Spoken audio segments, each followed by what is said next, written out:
Match play na po. So, maglalaglagan na ngayon. So, kahapon po, nag-third place si Wesley So sa play-in.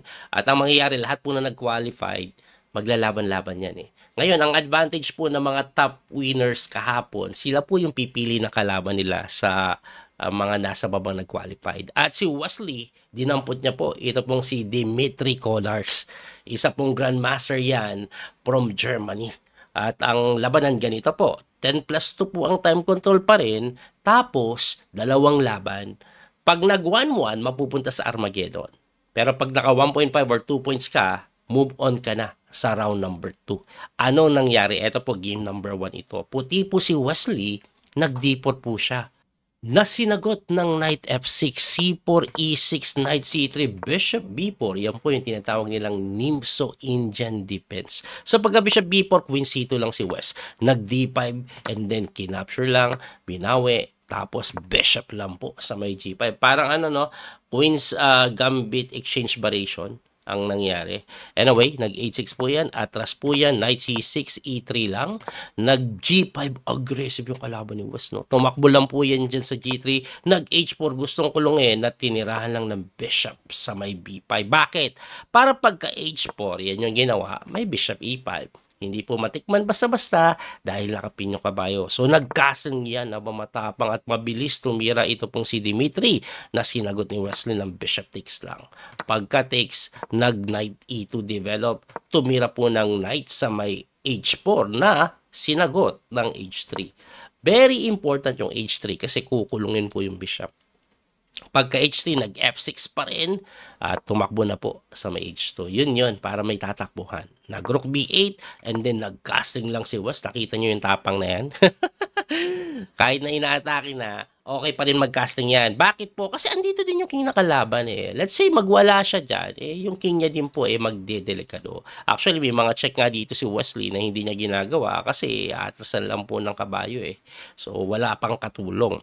Anyway, nag-knight G7 yan and then nag-knight lang po sa A4 si Wesley.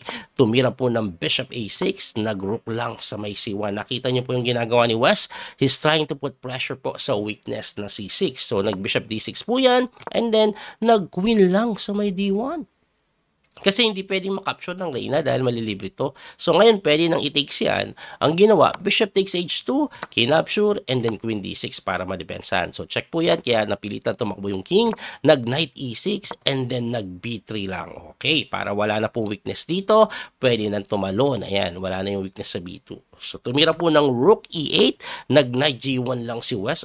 Mamaneuver yung kabayo. Kasi yung kabayo dito, walang tatalunan. Maaring dito po siya para lilipat siya dito. Nag-Bishop C8 po yan, and then nag-Rook C3 para ibabatiri yung torre sa C file. Nag-Bishop D7, ayan, binaterya. Nag-Rook E7, Knight C5, Knight takes C5, Rook takes C5, tapos Rook G7. So, ang nangyayari po ngayon, aatake po sa king side. Ito pong itim. Si Wesley na yes, pinapressure niya yung C5 pero may bishop na nakadepensa eh. Ang ginawa po ni Wesley so dito, nag-queen C2 na hindi daw ganun kaganda. Ibalik ko lang, ang pinapatira po ng engine is Knight F3.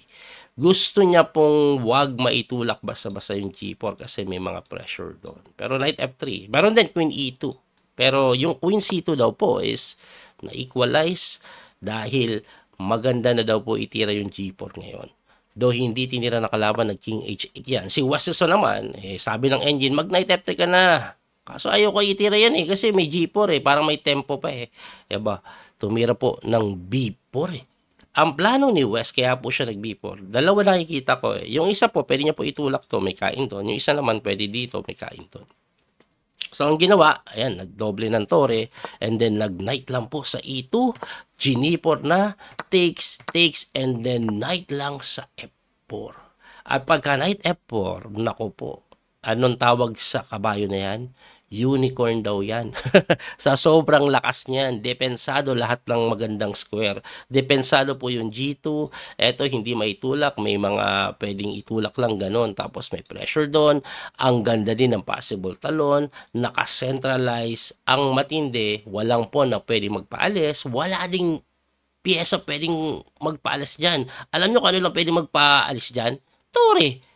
na kung saan kailangan mo i-sacrifice. At yun yung ginawa. Kasi lakas eh. Unicorn na nga eh. Anyway, kinapture po yan and takes at eto po, lamang materially si Wesley, pero yung pressure na matindi yung nakakatakot eh. Ayan o, matake po sa king side.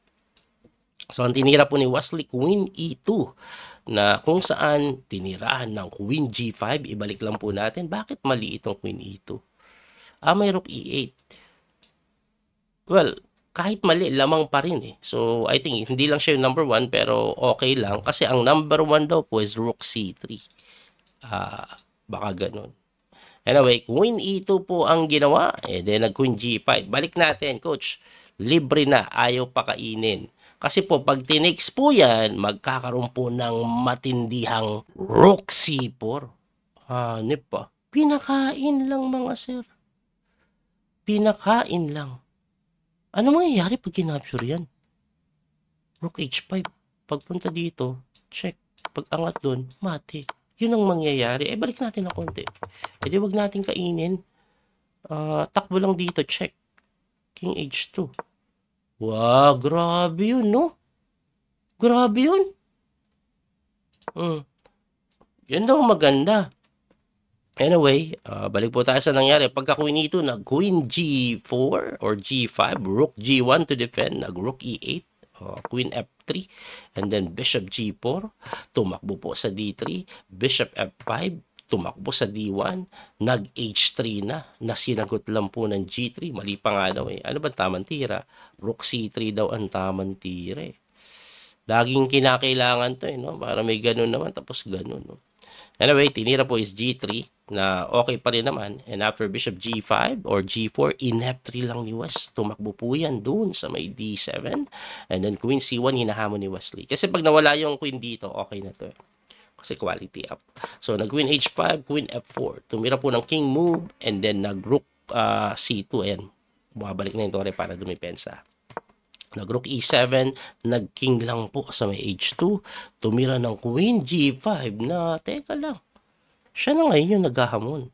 At according sa engine, kainin lang yan and I think it's already winning. Kaso si Wesley, nagmatakaw pa. Pumitas pa ng pawn. Tapos pagka Queen doon sa E3, inaatake yung D4, bumalik. The kinapture takes. Napalit din naman at lamang pa rin ang white dito. Yun nga lang, mas maganda kasi kung nandito yung pawn. Kaya dapat siya kumain gaganon. Ito yung babagsak. Anyway, nag-King F7 po yan, nag-King G3, Rook E3, nag-F5. Para sa yung F5, papasok po yung King na ganyan. Hinarangan din po yung Bishop para makain ito. Kaso, libre may kain sa C6. Sa pagkakain sa C6, tumira po ng Bishop E4, dinipensahan lang.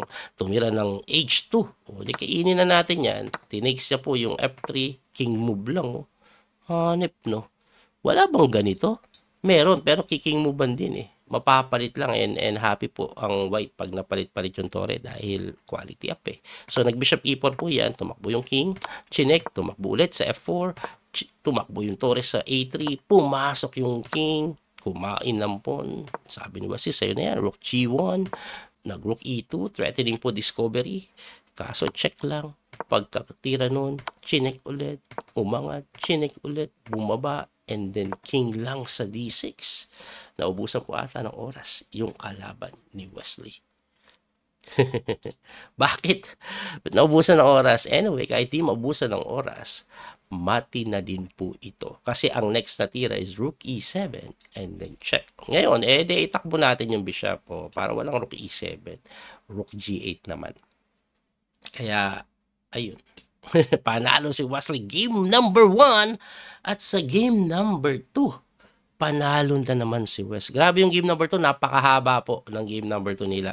Tabla lang kailangan ni Wesley pero pinilit pa ni Wesley maipanalo yung Queen and Pawn endgame Kasi winning. Pinanalo niya pero humaba lang. At dahil doon, Wesley move on pa siya round number 2. Ito po ang style ng round number 2. Very interesting, no?